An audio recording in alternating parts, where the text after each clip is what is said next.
Hey, you're watching another episode of the Filmcraziest show. And on this episode, I was able to chat with the team behind the new Lovecraftian horror film, the Deep Ones, which was released in theaters on Friday, April 23rd, and is playing in theaters in the US and in some drive-in theaters as well. I was able to speak with director and writer Chad Ferrin for the film, as well as Johann Urb, who plays Petri in the film, and whose name I was not able to pronounce at all during this podcast. So my apologies, Johann. I think I've got it now. So yeah, we were also joined by Gina La Piana, who plays Lexi in the film, and she was able to join us in this conversation around the 17-minute mark, I'd say. So she came in about halfway through, and we were glad to have her. So yeah, this was another episode of the Film Crazy Show. Some fun things were discussed as a film, as a Lovecraftian horror film about a couple who stay in an Airbnb and get more than they bargained for with the local community. Yeah, enjoy the episode, and thank you very much for listening. Hey guys, how's it going? Good, how are you? Good. I never know how to start these, I swear. Actually, I will just say your name. So Johann Urb, who plays. Thank you. Sorry. Who plays Petri, and Chad Ferrin, director and writer of the Deep Ones. How's it going, guys? Great. Thanks for having us. I just noticed, Chad, that you have a little bit of like a Jack Nicholson look going on with that hair and the, I was like, wow, that's the Shining right there. Where's your typewriter? It's over there. Yeah. I was curious to start with just the set design of the film. Where did you guys find the Airbnb on the seaside? How'd you get to that? It was Gina's place that she was staying at, and it all kind of started with Robert Miano, who was friends with Gina. They were trying to get another project of mine off the ground that I had written and that she was going to star in, and we couldn't get the money for that. It was a little bigger budget. And then Gina just one day called me up and said, "Hey, I've got this beach house. It'd make a great location if you want to throw together like a little slasher film or something. I'll get my friends in it. You'll get your friends. We'll just go make it and have a good time." And I said, "Beach house? Send me some pictures." And so she sent these pictures, and these pictures blew me away. And the minute I saw the ocean as their backyard, I'm like, instantly thought Lovecraft.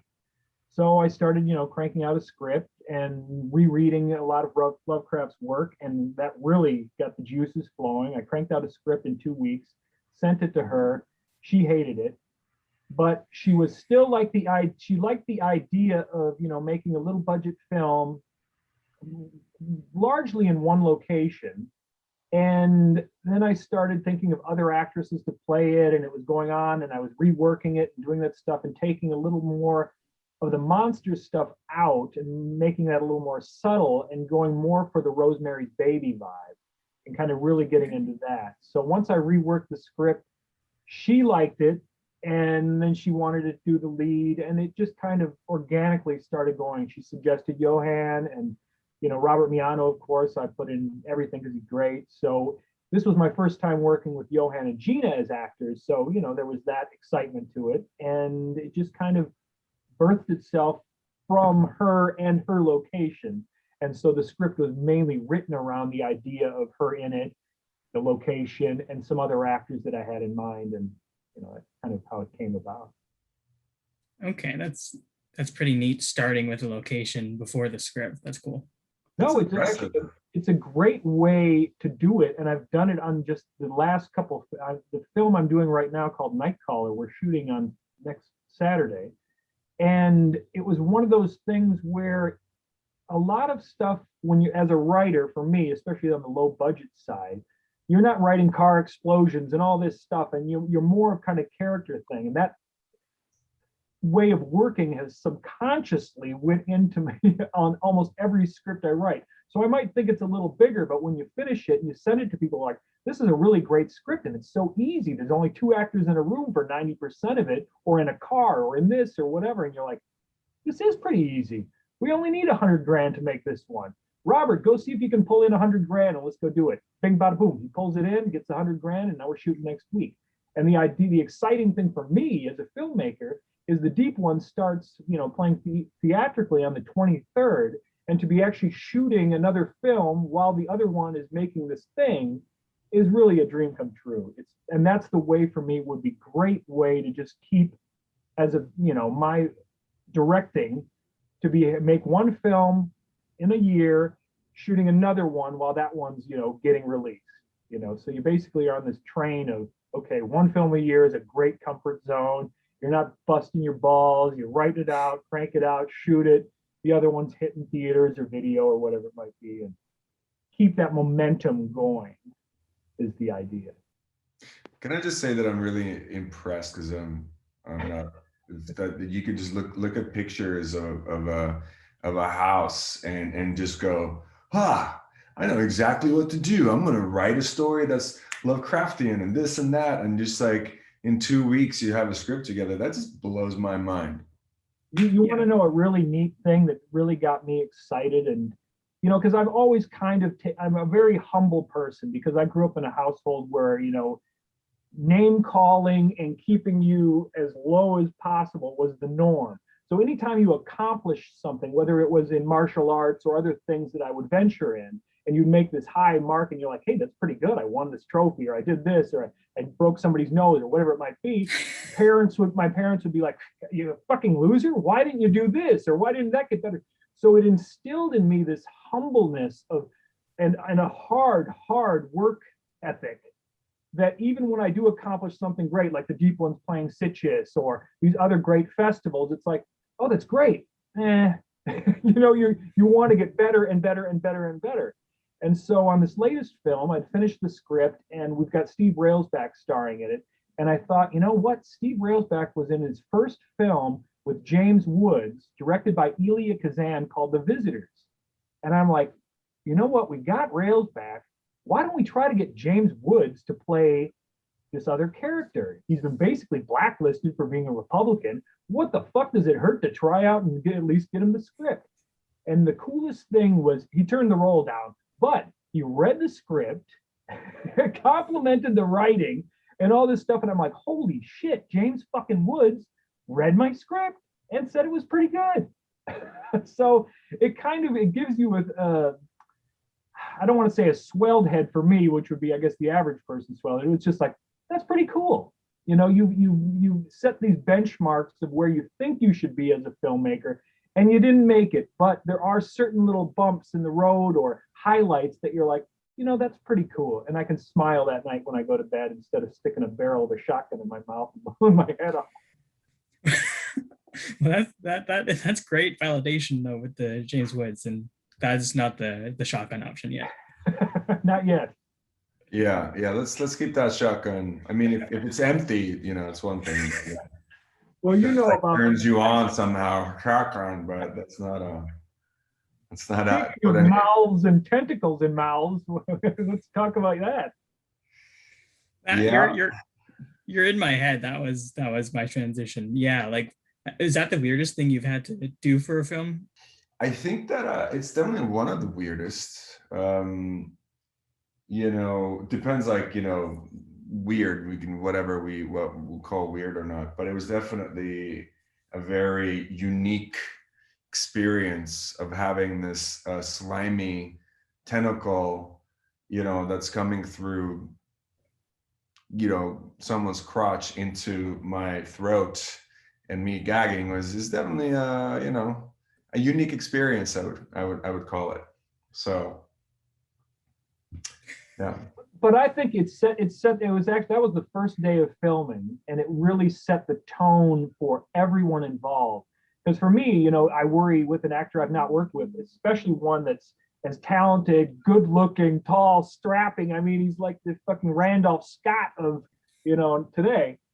Working, that's the first scene, first setup, and it's like, how's he going to do this? Is he going to be a prima donna and say, nah, I don't want to do that, or nah, this is too much? But he got into it, was excited, and that infected all the rest of the crew and cast to be like, hey, this this is going to be something. He really put his all in. He loved it. He was great and got me excited, got the crew excited, got the DB excited, and that laid the groundwork for really what was a smooth, 12-day shoot or whatever it was. I mean, Okay. and so, hats off to Johann for really, not only giving a great performance, but also having such a great personality on set where everyone, it was infectious. Because if you get one bad apple, especially on the first couple days, that can infect the whole shoot and make it either a miserable experience or a highlight that you can look back on and say, hey, that was pretty cool being on that boat and doing all this stuff. Sucking the tentacle down your throat, not so much, but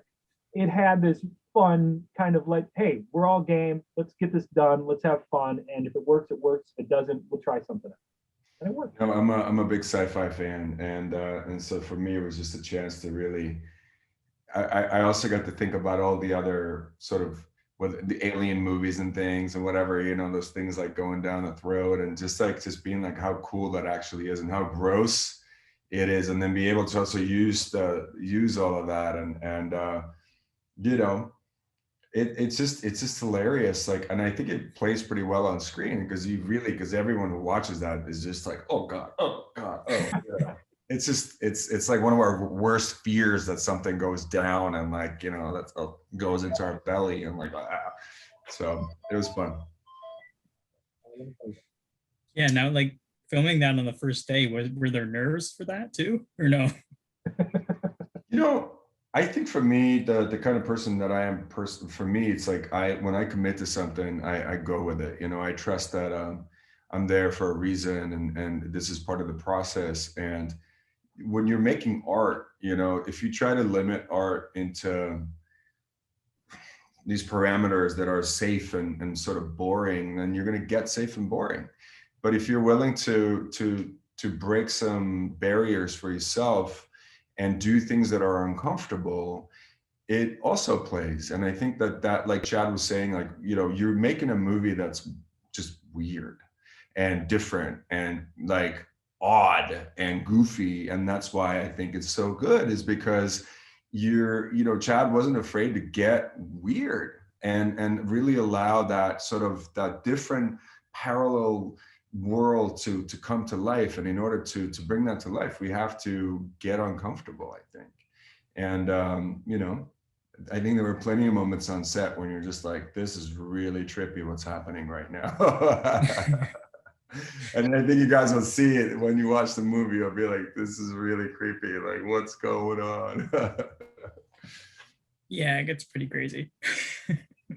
And it really helps. So it helps when people are actually feeling those feelings, and you don't have to just manufacture those feelings or try to, create these circumstances, but you really are like, it's, and as we know, when more than one person is feeling those feelings, if everyone was like, whoa, this is really kind of, it creates this trance-like state. And then I think that also, transferred pretty well into the film as well. Yeah. Okay. And I think there's like it definitely feels like I felt the inspiration from like B horror movies and like drive-in movies. So that's kind of fun, right? Oh yeah, no, I mean, that's really what I grew up on and continues to excite me. It's like when you look back at, hey, look, I love Citizen Kane or Sorcerer or, Don't Look Now and things like that. But at the same time, there's nothing better than a Roger Corman AIP, film that that was shot in like 9 days on whatever recycled sets and all that stuff, and they made something on a nickel, but it reached such a wide audience that there's nothing you can do except that's pretty neat, and it gives you a warm feeling. I'm not sure what it is, maybe something from my childhood, whatever it is, where people make stuff on spit and bubble gum, and it gets seen, and it has a life, 50 odd years later. And, that's something I hope, whether it be the deep ones or something like that, it has legs, and people go, hey, remember that scene where he's deep throating, things like that stick in your head, whether it be, the flower in My Little Shop of Horrors, feed me, Seymour, or whatever, it sticks, that's made, how many years ago for nothing, but it's got Jack Nicholson as a dentist or whatever it is, and they'll go, hey, that's got Johann Urb and and then now they're this and this, and they're in these other movies, and it just kind of gives it more of a flavor, especially in an actor's, roles, that they can go back and, hey, I was in a Lovecraft movie. Because, I think if I were an actor and someone said, hey, we've got this Lovecraft film, it's got this, it's got that, it's got that. Those are little things that kind of add up, whether it's a good film or a bad film. If you have a good time making it and there's parts of the things you can relate to when you do it, I think it can stand the test of time, whether it be, and just in the back of, your head, it's like, hey, that was a great lunch that day and we had fun doing it. Or, that performance was really good, or I learned this, or I met my wife on it, or whatever it might be, is kind of taking those times to enjoy the experience. Because, filmmaking, sometimes it's great. I try to always go into it that everyone should at least have fun. And a lot of those B movies and Al Adamson stuff, Corman stuff, it looks like those guys had a lot of fucking fun. And, and the fact that we're still watching their movies, or still talking about Ed Wood movies or whatever the hell it is pretty cool. And I think a B movie can be elevated beyond even any classification of genre or level of budget or whatever it is, and just say, man, that thing's been around forever and people are still watching it, people are still talking about it. And I would love to achieve that with the deep ones, So yeah, speaking of Lovecraft though, Chad, so I just wanted to clarify, this is like an adaptation of his like mythology and just his general writings and not one specific story, right? Well, I took, Shadow over Innsmouth, Call of Cthulhu, Dunwich Horror, Dagon, and kind of just reread those and pulled ideas, lines, structure, anything I could that kind of hit me, and I'd just be writing and writing and writing. Ooh, that's good stuff. Pull it in there. And so it was kind of a mishmash of his stuff. And, it was a lot of fun to do it. The biggest fear was how our, Lovecraft aficionado is going to take that. And, I try to, pay a homage, or as you might say, just try to take his stuff, filter it through my brain, and see what happens. And that was kind of the way. I wasn't stuck on anything in particular to use. It's just I'd read his stuff and say, ooh, that would be neat. Let me just put that in. And a lot of stuff for me, is subconscious. I mean, I'll take some stuff, or I'll read some stuff and it'll hit me and it'll work in. I don't sit there day on day, oh, let me go back to that line. You should say that, or you should do that. If it feels right as you write it, go with it. And then, because when you're on set, the actor's going to interpret it one way and they might read it differently or say it differently. That's better. But it's being open to those ever-changing dynamics within a script on the actual set. I mean, some directors are like, you got to say that exactly like it is, or you got to do it, and they get all upset by it. I take the happy accidents or to the suggestions, and if they sound good and they work good, go with it. Because at the end, I get the praise for being the great auteur or whatever. So if Johann has a great idea for a line change or whatever it would be, I'll take it and then get the credit. But I thank him. Gina. Hey, Gina. Hi. How's it going? Keep going. Sorry I'm late, guys. No, you're okay. Nice to meet you. Nice to meet you. Just for people watching, we have just been joined by Gina La Piana, I think is how you say it. La Piana, right? La Piana. Okay, sorry. It was like Lexi. Awesome. Nice to have you here. Thanks for having me. Looking gorgeous, Gigi. Oh, I thank you guys. Yeah. Appreciate you. Right back at you. Thanks. What did I miss? Fill me in. Oh, we've just been talking about the writing and all that kind of stuff. But now that we have both of the main stars here, I'd be curious just to ask, what was it like for you guys creating the chemistry and also just like having a good scene partner? I'm gonna take the lead on that, Johann. I mean, you just joined, so why don't you jump in? Go right ahead. Well, when it comes to chemistry, Johann's one of my best friends. So I think the chemistry was innate, and that was such a huge blessing to get to work with someone I love and admire and respect and already have a closeness with. So it made it so much safer to be able to play and, really let go. And he was my coach.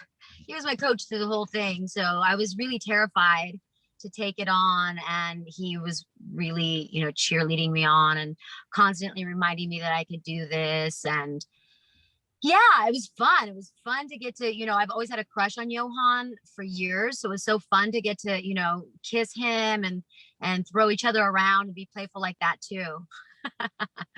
That's so sweet. Yeah, working with Gina is so effortless, and we, like she said, we have such a close relationship, and we really have gone in our relationship as friends through all sorts of contractions and expansions, and because of it, we have such a deep, rich inner world and history. And so when we played these parts, and obviously, I don't want to give anything away for the movie, but there are some challenges that this couple is facing. And in order to make all that real in the short amount of time that we had to prep for the film, and then in the scenes, that it was really helpful to already know each other so deeply and trust each other so deeply, so that it wouldn't be really like awkward and ugly in a way that disconnects versus connects. And so Gina, I really admire her so much because she always wears her heart on her sleeve. And so, and through the very difficult moments in the film, and there are some really challenging ones in there, I think that also play very well. And it was just a really beautiful, even further bonding experience for us as friends and also as artists to really trust each other so deeply that we can go to that place of vulnerability and connection and desperation and love and all that I think this will be able to, feel. Yes. Okay. Well said. Awesome. And I was also curious, but what attracted you guys to the script? Was it working with each other, working with Chad, or was it Lovecraft altogether?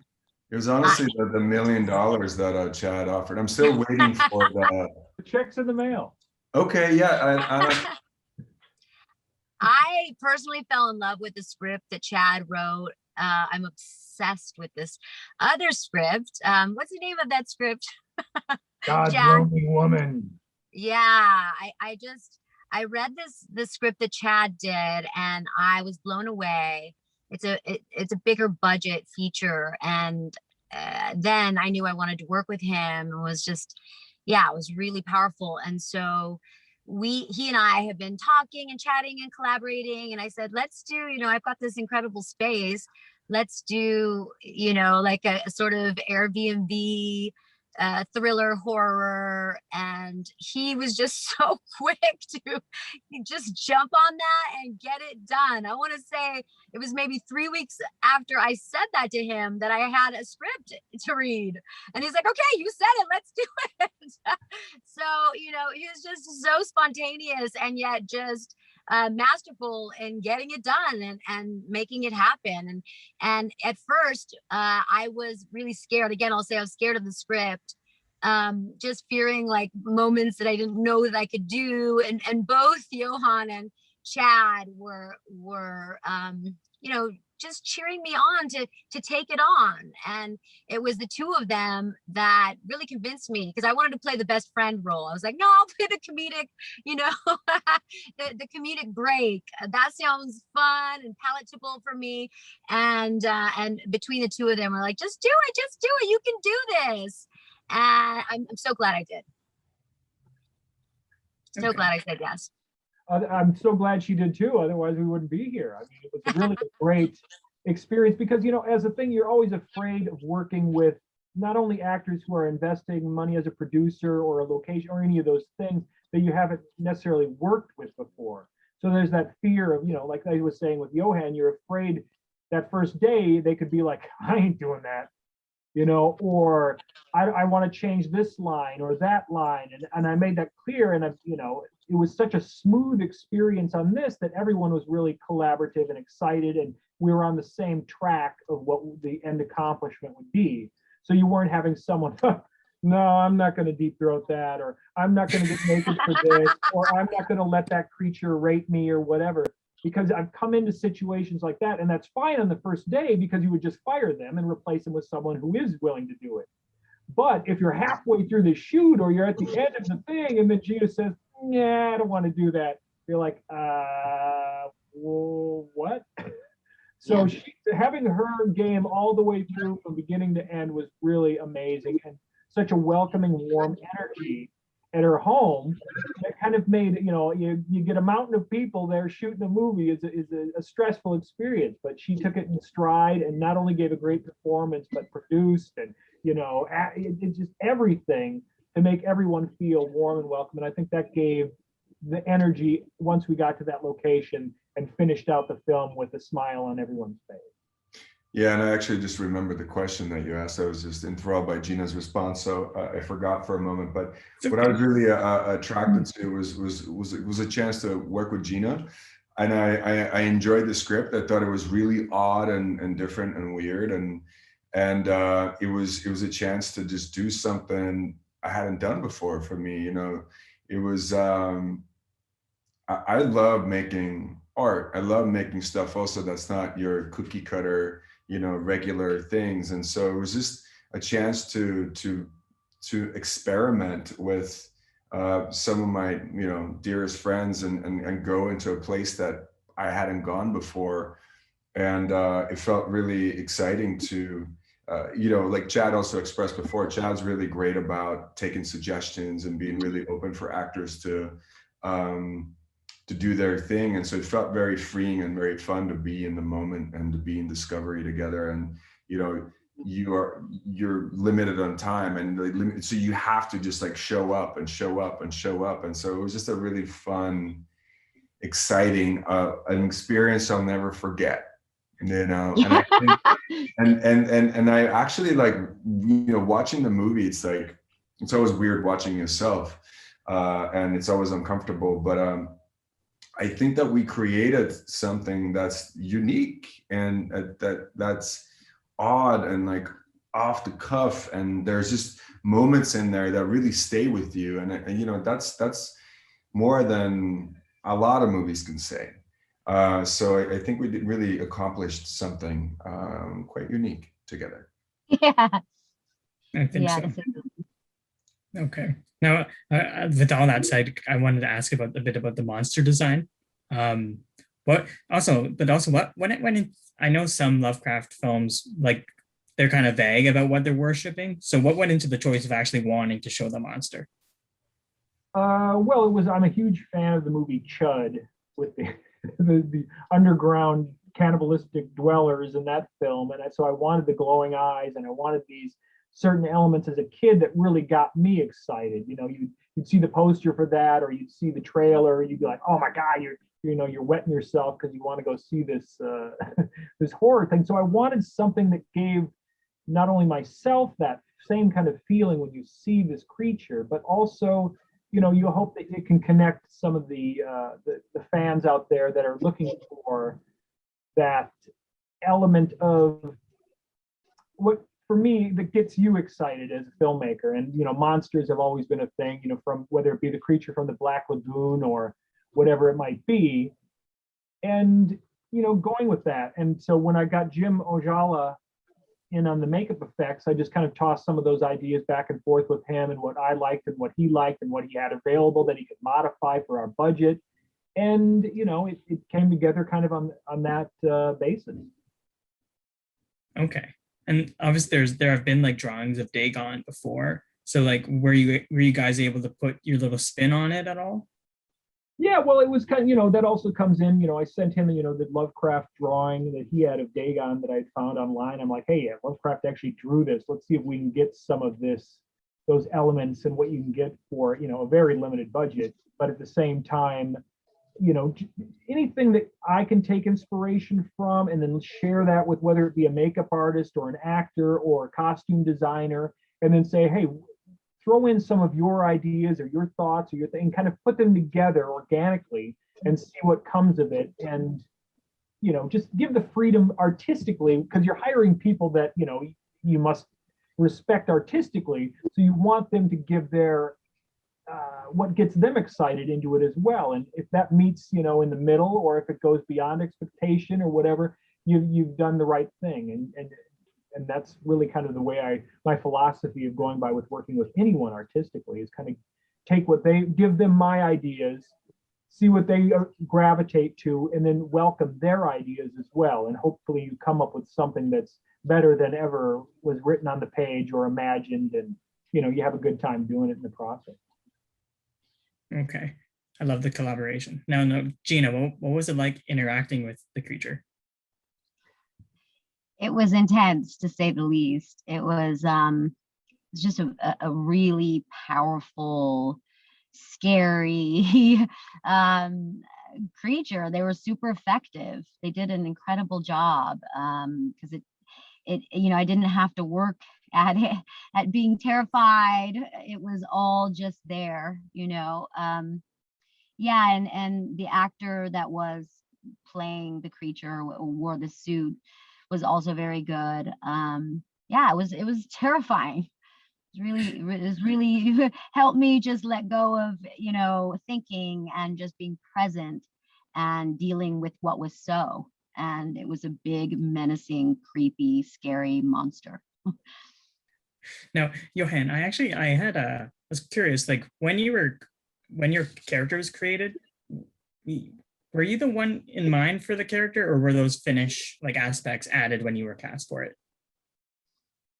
So yeah, I actually suggested that he be Finnish, if I remember correctly. At least I did, yeah, because I grew up in Finland, and I've never actually played a Finnish character with a Finnish accent, and so I thought it would be really cool if, I think he was European before, right? My character, or Russian or something.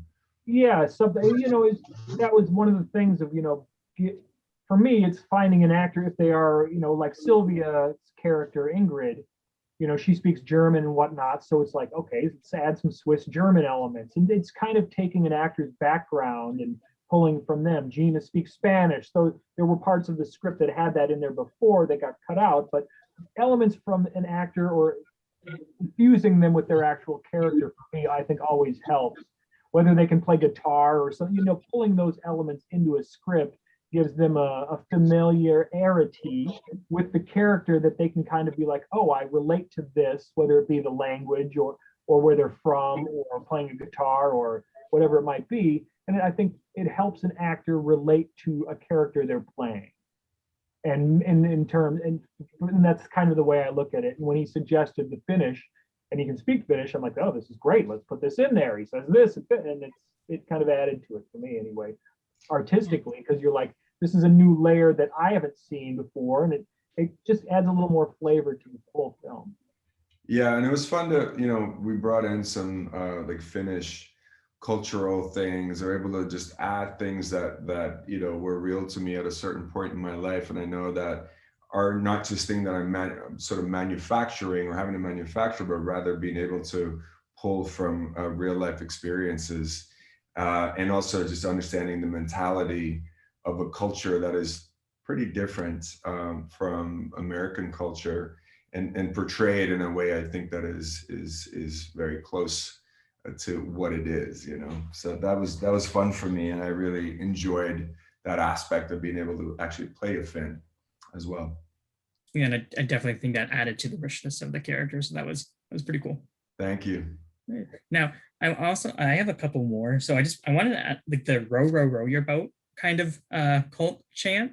Where did that come from, and did you want any other nursery rhymes instead?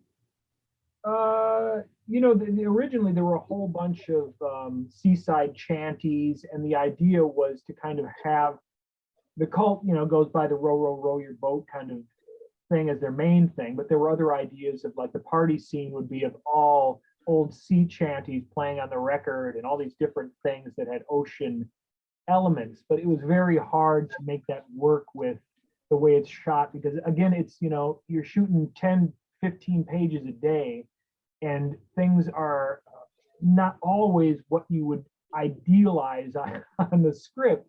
So you get there, and we didn't have an AD, so I was kind of pulling double duty on these things. And when you've got like 30 extras on a day and having to get all this stuff and all this coverage, it limits the way that it may have been on the page, or ideally, all these sea chanties playing in the background, and then you give that to the composer, and he's got one idea, and you're working with the great Richard Band. So I wasn't really, I heard his ideas, and I'm like, yeah, that is better than the sea chanties. Like, let's go with that, or whatever it might be. So to me, it's just always about compromising. But originally, everything was going to have this sea theme going through it, whether it be sea shanty or a song or whatever kind of running through the entire film. Okay. Okay, cool. Yeah, because for the nursery rhymes, I was definitely curious of like, Johann, there would have been like any like Finnish ones you could have brought in here kind of thing, right? I think I did something. Did I do a Finnish one in the shower? You were singing "Row, row, row your boat" in Finnish. In Finnish, yeah. Yeah. Oh yeah, I must have missed that part. I think Yeah, we wanted to make it so it matches up with the rest of it, and so it's just like a cross cultural experience in that way. I definitely thought of some, but I don't think I could actually remember any in the moment. But I thought that just doing it in Finnish was pretty effective, because it is a pretty much a global phenomenon. It isn't just in English. It's in other languages too. Yeah. Unless we just made up the words. I don't know. I don't remember anymore. No, I remember you were looking the words up on the phone to make sure you had them right. Yeah. Okay. Got it. Okay, go for that authenticity. Nice. Yeah. Also, just what the hula hooper for the fire show at the party. How did you get her? Yeah, she was recommended through a friend of ours, and I just, Johann and I are both on this chat that we've been on for a few years, and I just, threw it up on the chat. Hey, does anybody know a fire dancer and different things that we would need? I threw it up there, and a friend of ours said, I know the perfect person. I called her. She was into it. She was probably 45 minutes away and was very spontaneous and ran out and showed up, and she was incredible. Incredible. Yeah. Yeah. Yeah, she really adds to the big event of the big party, I think. No, it adds a lot of production value. She was fun and it was quick, and I mean, she really, nailed it. The idea of even having that, because none of that was in the script. So when that came about, seeing it for the first time, it's like, wow, this is pretty amazing. It does add something that it would have been hard to replicate, that same kind of energy without it. It's hard to even think of it not having it now that you look at it. Yeah, I don't think you could script something that looks that cool anyway, right? Right. Yeah. Awesome. And also just with the house that you brought into this, Gina, with the beach house, I'm curious, did you guys have to commission the door, or was that already there with all that cool design? People love that door. I know, it's so rich. Yeah, it was already there. I've been really lucky with the spaces that I've lived in throughout my life, and this was no exception. That door was very special. I myself filmed a lot of things for my YouTube channel and stuff, and I use that door a lot. It's very special. Okay. See, Chad, I feel like you would have got like just how symbolic it looks. I feel like you would have been like, oh yeah, Lovecraft, and maybe that was a jumping off point, right? Yeah, well, it might have been that door particular. When she sent pictures of this, it kind of just sparks whatever ideas it sparks. And I never try to sit down and go, I wonder what drummed that up, whether it's the ocean or that door, something. It just had an energy, and when I first saw the house physically, it was like, wow, this has such a welcoming vibe. Because some houses you go into, especially, you're in some places that just have a dark energy. And I don't want to get all, spiritual about things, but stuff does affect you and the crew and whatever. And there was such just a warm energy, which could partially be because of Gina's warmth, but the surrounding and the beach and the ocean, and it just had a very positiveness to it. And that made everyone kind of, happy to get there. I mean, geez, I had to drive, 70 miles one way every day to the location. But I enjoyed doing that and was excited to get in that car and go 100 miles per hour to get there to see these people and work with them. And you hope on any film that everyone has that same excitement that you do and feel that they're making something special, whether it's special, whatever. Those words are thrown around so much. Everyone thinks their movie's going to be this, that, and the other thing. To me, as long as at the moment you're having a good time, you're meeting new people, it's a good experience, doing things you haven't had, that is worth all the money in the world, because you're doing something that you love and you're having fun sharing that with people that you like, and in a great setting. And that's really what we had. And it was one of those things where for me, it was a new experience of driving that far to a location every day. But at the same time, it was exciting, it was fun, and I couldn't wait to get to the set to see these people and work with them.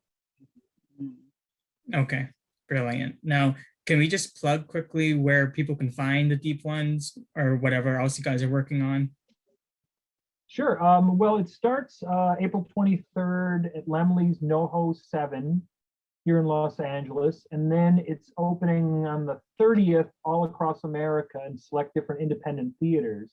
And if anyone is like, hey, I want to see this, and I want to see it at my local theater, contact, 123 Go Films. Email that go. They have a website. Email them and say, hey, could you get this at Chickanaw Theater in Noboke, Wisconsin, or whatever it might be? He will work his ass off and try to get it booked in that theater. It all comes down to the audience that wants to see it and the people who want to see it and reaching out and saying, hey, can you get this in my theater or this theater or that theater? And, he's been great at trying to really, that's one of the reasons I went with the company that is really going to give this film the attention. I mean, I had an offer from Lionsgate and it was ready to go and release it, in 2022, but I chose this Brady Bowen at 123 Go Films because they're like, hey, look, we're going to do theatrically with this. We're going to put some money behind the promotion. We're going to make people see it instead of just dumping it on Amazon Prime and saying, oh, there it is, it's distributed. And it's like, well, I could have done that myself. What do I need you to do it for? Here's a guy, I made sure in the contract there were certain things that it had to do to make it worth the gamble, because you could have taken a better, deal. Or do you take the gamble of someone who's really excited to try to give this a proper release and get people to know about it and people to see it? And to me, that's worth a gamble instead of just saying, yep, it's out there with the other 500 films for that, slate, and no one gives a shit and it disappeared. Now it has a chance. If the audience really wants to get behind an independent product, a Lovecraft film, and see people who, are hoping that they enjoyed as much as we did making it, that is what the avenue we took. And I hope that people are like, yep, this interview sounds great, I want to see this film. I live in whatever small town in Montana, how do I get my theater to see it? Write the name of the theater that you want it to play at. He will call that theater up, I guarantee, and see if they'll play the damn thing. And that's really how kind of a film gets legs, because there's an audience hungry for it and they're vocal for it. And I just gave you 123gofilms.com, search it, do whatever, find the email him, and he'll book the theater. Okay. That's all you well, hopefully everyone books the hell out of it. Like maybe some drive-in theaters too, right? Oh yeah, no, he's doing drive-ins as well. The hard thing with drive-ins is a lot of them have, they were kind of inundated with the whole COVID crap, that they were playing a lot of studio stuff and whatever. So it was harder to get in to the drive-in because, they kind of like, hey, these drive-ins are, well, let's put, the next Thor movie or whatever it is in there. And they kind of filled up the slots. He's got like 30 drive-ins that are close to booking. It's just a matter of getting them, to confirm and get it out. But he's ready to do that and willing to do that and trying to do it.